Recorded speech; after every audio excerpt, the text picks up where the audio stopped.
So today there are 74 new Covid-19 cases to report in the community. 68 of these are in Auckland and 6 are in the Waikato. No cases in Northland today. Takes our total in the outbreak to 2,832, and pleasingly 1,550 of those have now recovered. There is one new acute case and 3 historical cases to report in managed isolation facilities and recent returnees from abroad. As of 9 o'clock today, 31 of today's cases are yet to be linked, with interviews underway, and of the 79 cases reported yesterday, just 19 remain unlinked at this point, with investigations ongoing. Today there are 41 people in hospital with COVID-19, all in the Auckland region, and 5 of those are in ICU or in a high dependency unit. Turning now to Waikato, where, as I said, 6 of today's new cases are. These are all in Hamilton. All are known contacts of existing cases, and one of them was already in the quarantine facility but has returned a positive test.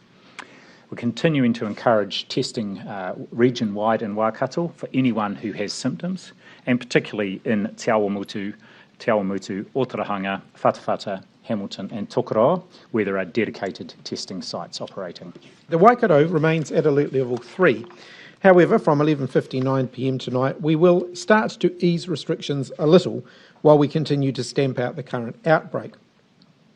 People in the parts of the Waikato at alert level 3 will be able to meet for outdoor gatherings between 2 households with a maximum of 10 people and physical distancing between the 2 households.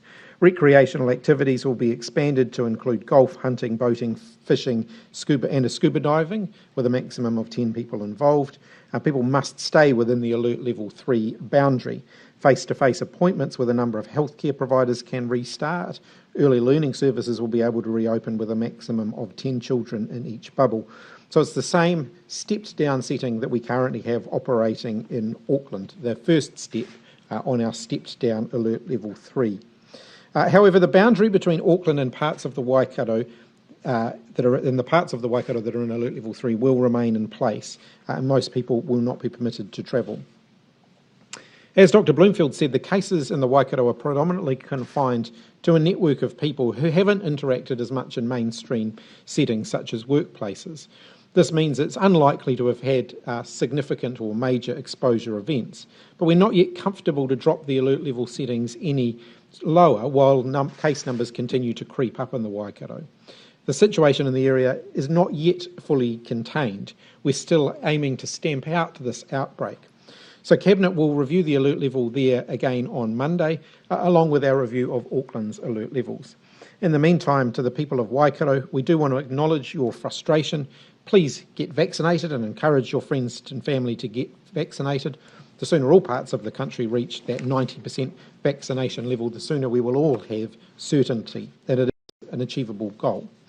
Northland remains at alert level 2 with no new cases reported there since Sunday. We know, however, that Delta is highly transmissible. People in that region do need to stay vigilant. Northlanders should continue to check with the Ministry of Health website for locations of interest and monitor for their symptoms. Anyone who does start to show symptoms of COVID-19 should get a test as soon as possible. That message, of course, applies across the country.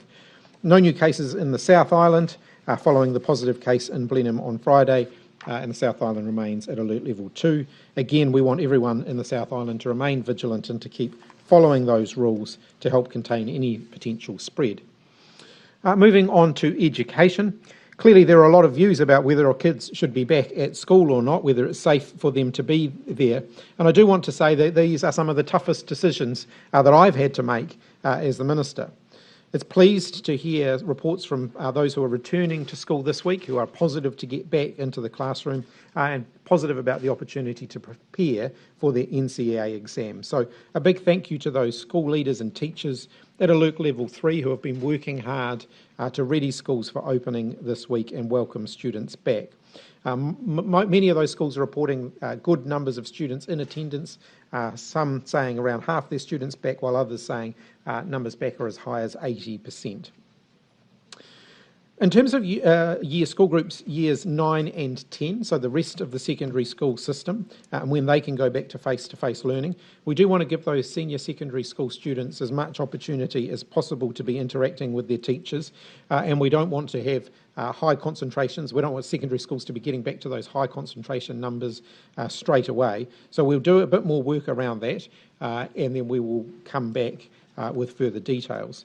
I also know that parents with primary school age children want to know when we envisage primary schools reopening, and I know that those students are looking forward to getting back to school, as are their teachers. So I've asked the Ministry of Education to work with representatives of schools and kura over the coming week to provide advice on how we could manage a staged return to school. I've asked them to work on the basis of an indicative start date of the 15th of November. I do want to say, though, that is an indicative start date, and it is subject, as all things related to COVID are, to events closer to the time. It's likely that the options that they'll be exploring involve groups of students attending on different days in order to keep numbers lower. I've also asked them to consider more learning outside, where we know the risk of the virus spreading is lower, where the weather allows for that to happen.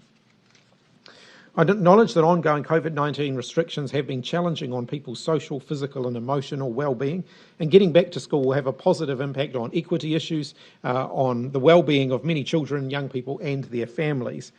So we do want to see that happen as soon as we can, and we'll work to map out a plan for how we can do that safely.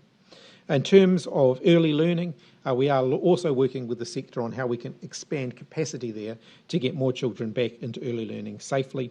And in tertiary, we'll be working with that sector to look at how we can increase the bubble size, probably from the 10 that it is now to around 20 for those labs and classes that can't be run through remote learning. This could also happen from around the 15th of November.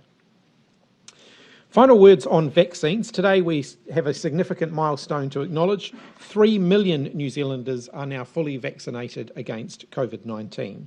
That means there are more of us that are protected than aren't. And it means we're on our way to ensuring that we can have high enough levels of vaccination to keep us protected from COVID-19 and to expand our opportunities over the summer ahead. Auckland's edging closer to 90% of people in all three of those DHB areas having their first dose, which means all of those people when all of those people go and get their second dose, we'll be able to shift to that simpler framework that will have fewer restrictions. And I know the rest of the country will get there soon, but I do want to underline the importance of that. It should be clear to everybody by now that despite everybody's best efforts, and they have been huge, we are more likely to see cases emerging outside of Auckland. No country has been able to stamp out Delta once it's taken hold, and that's likely to be the same for us. So it's not a question of if cases will emerge outside of Auckland, it is a question of when. That might sound stark, but as one of my colleagues said last week, Delta is now on your doorstep. So the best thing that New Zealanders can do to protect themselves, their family, their friends and their community is to get vaccinated. The best thing that we can do to enjoy greater freedoms, and it's sure we have greater freedoms over Christmas and summer when I know people want to be able to get together, is to make sure we have as higher rates of vaccination as possible. When we reach the point where COVID-19 does make it out of Auckland, the higher the rate of vaccination we have across the country, the less likely we are to have our summer plans disrupted through extra COVID-19 alert restrictions. A really staggering statistic, of the 2,759 cases in our current outbreak, just 7 fully vaccinated people have needed to go to hospital. So the best thing you can do to stay out of hospital is to get vaccinated.